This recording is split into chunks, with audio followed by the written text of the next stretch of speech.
ఎవరైనా గంజాయి అమ్మినా రవాణా చేసినా కఠిన చర్యలు తప్పవని డీఎస్పీ యుగంధర్ బాబు హెచ్చరించారు. వన్ టౌన్ పోలీస్ స్టేషన్ పరిధిలో గంజాయిని పోలీసులు స్వాధీనం చేసుకున్నారు. గంజాయి రవాణా చేస్తున్న వారిని అరెస్ట్ చేసి రిమాండ్కు తరలించడం జరిగిందని ఈ సందర్భంగా డీఎస్పీ యుగంధర్ బాబు మాట్లాడుతూ యువత చెడు వ్యసనాలకు అలవాటు పడి జీవితాలు నాశనం చేసుకోవద్దన్నారు. మత్తు పదార్థాలతో మనుషులు శరీరం మానసికంగా దెబ్బతింటుందన్నారు. నిషేధిత డ్రగ్స్ వాడడంలో రోడ్డు అలాగే యువత చెడు వ్యసనాలకు అలవాటు పడి జీవితాలు నాశనం చేసుకోవద్దన్నారు.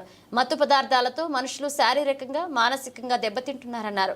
నిషేధిత డ్రగ్స్ వాడడంతో రోడ్డు ప్రమాదాలు అలాగే ఇతర నేరాలకు పాల్పడే అవకాశాలున్నాయన్నారు. దాని మీద కూడా ప్రత్యేక దృష్టి పెట్టినామండి.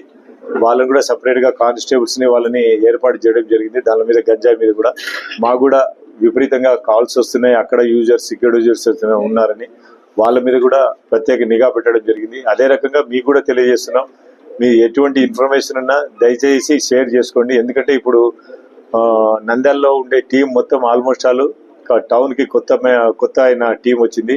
కొద్ది రోజులు 1 నెల 2 నెలల లోపల అందరికీ అలవాటు అయిపోతుంది. అంత లోపల మీ సహకారం చాలా అవసరం ఉంటుందండి. మీరు తెలియజేస్తే ఎటువంటి నేరాన్నైనా కర్బ్ చేయడానికి మేము మా సహాయశక్తిలా కృషి చేస్తామండి.